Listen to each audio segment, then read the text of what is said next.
संवत 2077। अब आपको पृष्ठ क्रमांक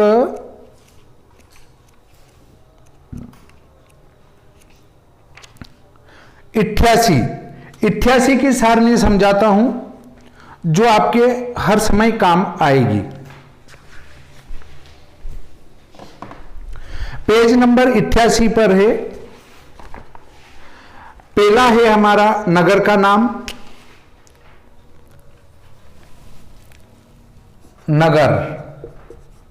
नगर में है अमृतसर। अब उसके बाद आता है अक्षांश। अक्षांश 31-37 है। देखिए, ये अक्षांश पृथ्वी पर कभी नहीं बदलते हैं, क्योंकि अक्षांश जब दिन रात बराबर होते हैं और दिन रात, पेज नंबर 88, जब दिन और रात बराबर हो उस दिन समतल भूमि पर एक शंकु खड़ा करेंगे। शंकु खड़ा करेंगे तो इसकी छाया न पूर्व में हो न पश्चिम में हो, अर्थात न तो पूर्व में रहे न पश्चिम में रहे। वो हमारे उत्तरी अक्षांशों में उत्तर की तरफ रहेगी, परंतु वो आगे पीछे नहीं हो, अर्थात पूर्व या पश्चिम में ना हो, केवल उत्तर में ही रहे। उस समय उसको अंगुल से छाया को नापेंगे, 12 अंगुल वाली लकड़ी की छाया को, तो जो प्राप्त होगी वो पलभा होगी, और उस पलभा से हम अक्षांश निकालेंगे तो वो ये अक्षांश प्राप्त होंगे। ये नहीं, भूकेंद्रीय अक्षांश आएंगे। भूकेंद्रीय अक्षांश वो है हमारे 31, 26, 40। 31, 26, 40 इस पलभा से हम अक्षांश निकालेंगे तो ये भूकेंद्रीय अक्षांश आएंगे, अर्थात इसके नजदीक ही आएंगे। यहां मोटे रूप से 27 बन रहे हैं और 27 और 10 कला का कुल अंतर है। तो देखिए, अक्षांश को कभी भी बदला नहीं जा सकता है, परंतु जो रेखांश हैं हम उसको नक्शे में कहते हैं देशांतर। उन देशांतरों को बदला जा सकता है। रेखांश का नाम ही देशांतर भी है, परंतु यहां पर देशांतर हम वो मिनट बनाएंगे दो देशों के अंतर का, इसलिए इसको हमने यहां रेखांश कहा है। तो आपको अब देशांतर भूल के उन देशांतर रेखाओं को ही रेखांश कहना है यहां पर। तो देखिए, रेखांश है अमृतसर के 74-55। रेखांशों को बदला जा सकता है। देखिए, पूर्व काल में हमारे जो रेखांशों की गणना होती थी वो उज्जैन के आधार पर होती थी। उज्जैन से पूर्व, उज्जैन से पश्चिम, अर्थात उज्जैन 0 डिग्री पर था और वहां से पश्चिम में रेखाएं बढ़ती जाती थी और पूर्व में भी रेखाएं बढ़ती जाती हैं। जैसा कि ग्रीनविच से इधर पूर्व में बढ़ते हुए हमारी जो अमृतसर का रेखांश बना वो 74-55 बना। तो ऐसे ये पूर्वी रेखांश है, तो इनको तो कभी भी अंतरराष्ट्रीय स्तर पर बैठक करके बदला जा सकता है। इनको अनुपात में खींची गई है नक्शे के ऊपर। अब देखिए, स्टैंडर्ड अंतर।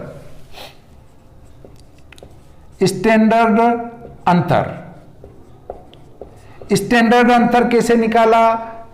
मैंने कहा था 82-30 से हमारे स्थान के रेखांश का अंतर करेंगे 74-55 और उसमें 4 का गुणा करेंगे। 10 में से 5 गए 5 और वही एक इधर लिया तो 9 हो गए, 9 में से 6 गए 3। अगर आपको समझ में नहीं आए कि 9 कैसे हो गए, तो हम इधर से 1 लेंगे तो वो 60 बन के आएगा। 60 और 30 हो जाएंगे 90, और 90 में से 55 घटा देंगे तो 5 और 3 35 बचेंगे। वो इस प्रकार से आए। 12 में से 5 गए तो 7 बचेंगे। देखिए, जब 82-30 से हमारे रेखांश कम हो तो उसमें हमारे घटा देंगे, यदि हमारे ज्यादा हो तो उसमें से 82-30 घटा देंगे, और जो अंतर आएगा उस अंतर में 4 का गुणा कर देंगे। 4 का गुणा करने पर स्टैंडर्ड अंतर आएगा। 4 पंजो 20, 4 तिया 12 और 2 हसील के 14, 4 सातों 28। अब देखिए 28 मिनट आएंगे, ये मिनट हुए और ये सेकंड हुए। सेकंड 140 है, इसके मिनट बना दो, 6 दूनी 12, 2 आगे आ जाएंगे, 30 मिनट 20 सेकंड, ये स्टैंडर्ड अंतर आया।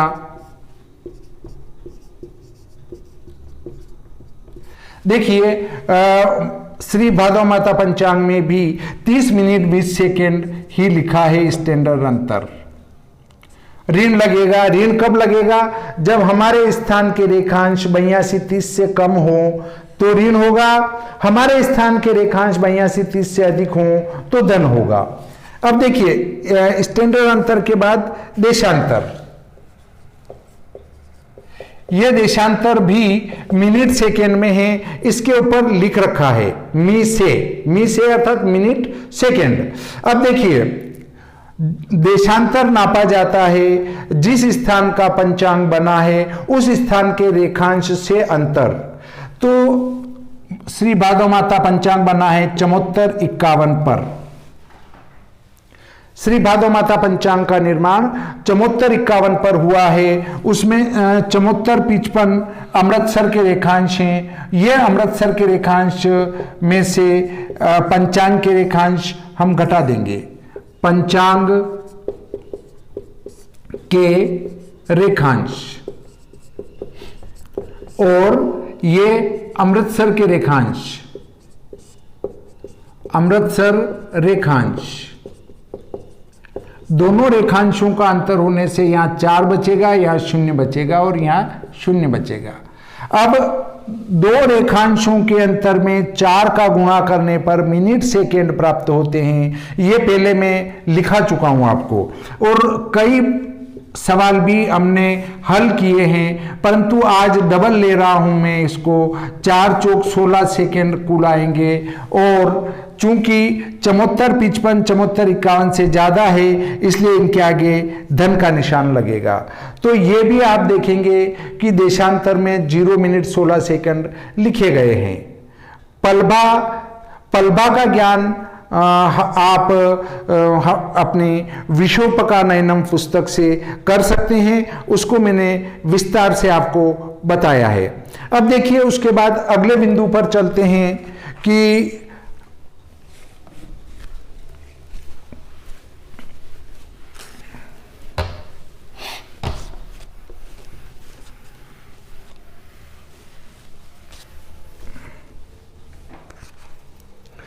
फिर अगला लग्नांतर मिनट सेकेंड धन होने पर लग्न प्रवेश में जोड़े और ऋण होने पर घटाए।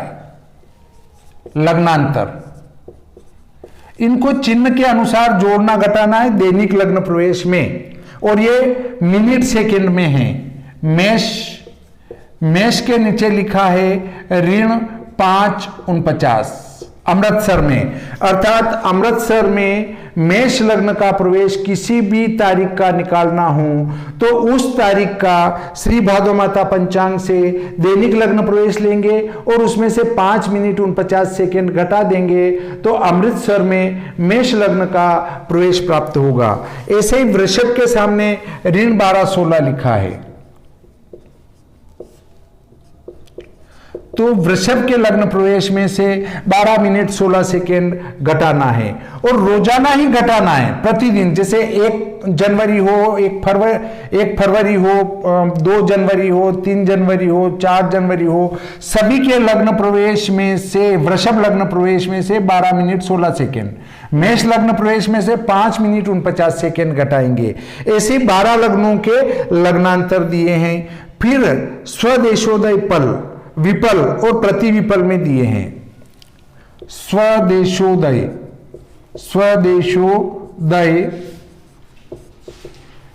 पल, विपल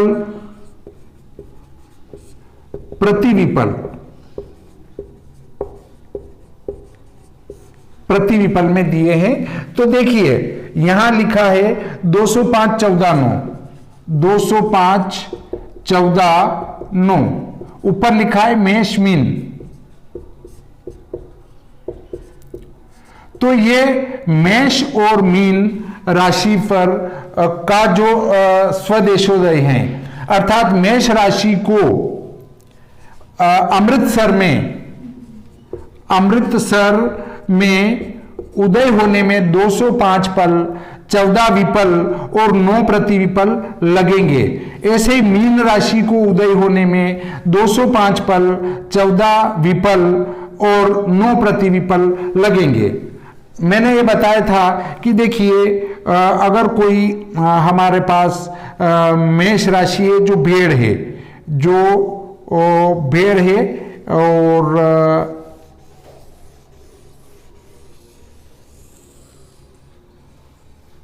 इस प्रकार से है, और उसको उदय होने में, जैसे उदय होने में इतना समय लगना, अर्थात यहां से वो क्षितिज से ऊपर आने लगी, तो यहां से जब वो ऊपर आने लगी तो यहां से लगाकर यहां तक पूरी बाहर आने में उसको 205 पल, 14 विपल और 9 प्रतिविपल लगेंगे। ये इसका उदय होने का तरीका है। अच्छा, दूसरी बात आती है कि शीर्षोदय राशियां, पृष्ठोदय राशियां क्या है। राशियां आकाश मंडल में मान लो ऐसी है और इधर से उदय हो रही हैं, तो उसको कहेंगे शीर्षोदय।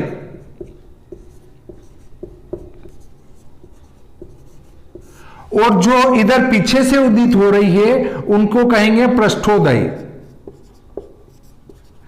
तो हमारे यहां कुछ राशियां पृष्ठोदय है, कुछ राशियां शीर्षोदय है। तो जो सिर की तरफ से उदय होती है उनमें स्थित ग्रह राशि के प्रारंभ में ही फल देना प्रारंभ कर देते हैं, और जो पीछे से उदय होती है उन राशियों में ग्रह जब 15 अंश के ऊपर जाते हैं तो अच्छा या बुरा फल अधिक करते हैं। इन बातों को शीर्षोदय और पृष्ठोदय से देख सकते हैं। मैंने कहा था कि फलित भी में सूत्र कुछ बीच में आएंगे, वो आपको बताता चलूंगा। तो जो सिर की तरफ से राशियां उदय होती है उनके अंदर ग्रह प्रवेश करते ही अपना शुभ अशुभ फल देना प्रारंभ कर देते हैं, परंतु जो पीछे से उदय होती है उनमें 15 अंश के बाद ग्रह अपना अच्छा या बुरा फल देते हैं। अब देखिए उसमें एक बिंदु और आता है कि उभयोदय, एक राशि ही ऐसी है जो उभयोदय है, वो है मीन राशि। मीन राशि उभयोदय क्यों है उसको भी बताता हूं मैं।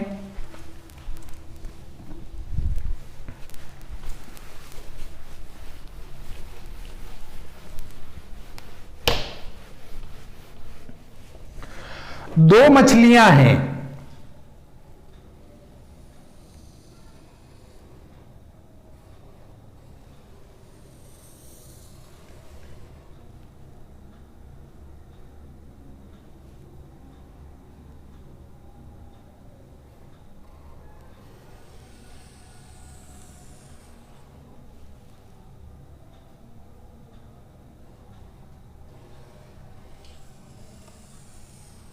ये ऐसी, इस मछली का पूंछ इसके मुंह में है, इस मछली की पूंछ इसके मुंह में है।